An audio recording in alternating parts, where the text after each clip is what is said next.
Martineau. Le parrain de l'actualité.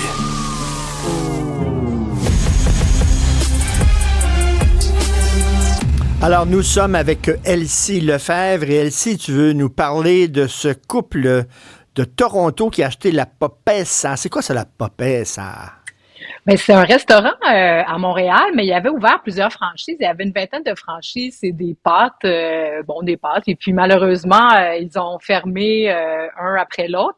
Mais là, il y a un couple de Toronto. Puis sérieusement, c'est l'Action de grâce. Donc, on veut des bonnes nouvelles, la joie dans le monde.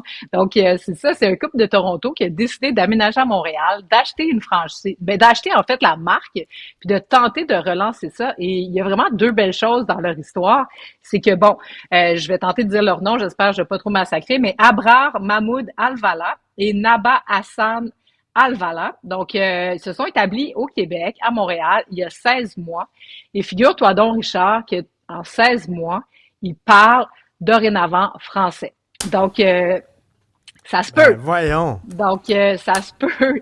Alors, pour tous ceux qui disent là, que c'est pas possible. Et donc, c'est un portrait qui a été fait par la journaliste Stéphanie Bérubé dans la presse. Et dans le fond, c'est ça, c'est qu'ils ont acheté la franchise.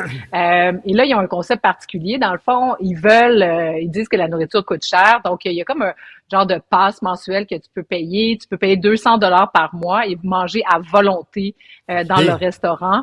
À 50% de rabais, il y a des jeunes les étudiants peuvent manger. Puis, il y a aussi un tarif là pour les aînés à 50%. Bref, il y en a pour tout le monde. Il y a même des gens qui ont les services de Old Brewery, donc des personnes itinérantes qui ont acheté ça puis qui réussissent là, à s'en sortir tranquillement pas vite. Donc, bref, c'est vraiment une bonne nouvelle. Et je leur souhaite tout le succès du monde. Elles sont situées, dans le fond, le dernier qui reste est au Palais des Congrès. Mais là où leur histoire est vraiment intéressante, j'y reviens, c'est sur la question du français. Donc, eux sont arrivés ici. L'entrevue, la journaliste dit qu'elle le fait seulement en français.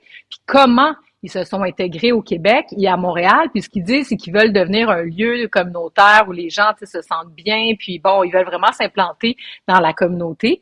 Donc, ils racontent qu'ils ont écouté là, des vidéos là, de presque tous les humoristes de l'UDA pour s'imprégner de la langue française. Ils ont écouté les bye-bye depuis 1996 et ils ont écouté un après l'autre pour comprendre la culture québécoise. Ensuite de ça, chaque matin, ils se réveillent en écoutant la radio de Radio-Canada, pour comme parfaire leur français, vivre en français. Puis c'est ça la solution. Moi, j'ai habité pendant 2 ans au Mexique quand j'étais à l'université. Là, après 6 mois, j'étais partie avec un petit cours d'espagnol débutant, là, hola, como estás, yo quiero una cerveza, là, grosso modo. Puis après 6 mois, 1 an, je parlais, là, mais parfaitement espagnol. Donc, je pense que c'est ça, dans le fond, dans le parcours d'intégration, l'importance de vivre en français. Puis quand on parle de l'immigration massive à Montréal, c'est un enjeu parce qu'évidemment, on n'est pas assez nombreux pour être capable de franciser correctement les gens, alors que quand ils vont en région, ils n'ont pas le choix de parler français. Donc, bref, c'est vraiment une belle histoire que je voulais souligner. Écoute, ils sont allés une marche après l'autre. T'as comprends-tu? Non, écoute, Elsie, il faudrait envoyer ce texte-là au mari de Mary Simon. T'as vu ça? C'est ça. Le mari de la gouverneure générale qui dit de toute façon, les Québécois, là, il y en a combien qui parlent une langue autochtone? Lui, il ne sait pas qu'il y a 2 langues officielles, c'est le français et l'anglais au Canada. Et c'est le mari de la gouverneure générale, Christy. C'est ça. C'est tellement insultant, parce que, je veux dire, la reconnaissance des nations autochtones, on est tous d'accord. Puis oui, c'est bien qu'il y ait une personne issue des Premières Nations. Je veux dire, on le reconnaît tous. Mais à un moment donné, les 2 peuples fondateurs, quand on connaît la situation du français, c'est totalement inacceptable. D'ailleurs, dans le journal de Montréal et de Québec, en fin de semaine, il y avait un reportage sur la ministre de l'Agriculture, qui a été ministre de l'Agriculture, maintenant ministre du Revenu, Madame Bibeau, qui raconte que au moins elle a fait, elle s'est fait un point d'honneur de parler français dans toutes ses réunions ministérielles à Ottawa. Puis ça n'a pas été évident parce qu'évidemment les sous-ministres et tout se passe en anglais, là, je veux dire à Ottawa, mais elle a réussi. Donc je ne sais pas s'il y en a qui comprenaient toujours ce qu'elle disait, mais en tout cas c'est vraiment comme intéressant.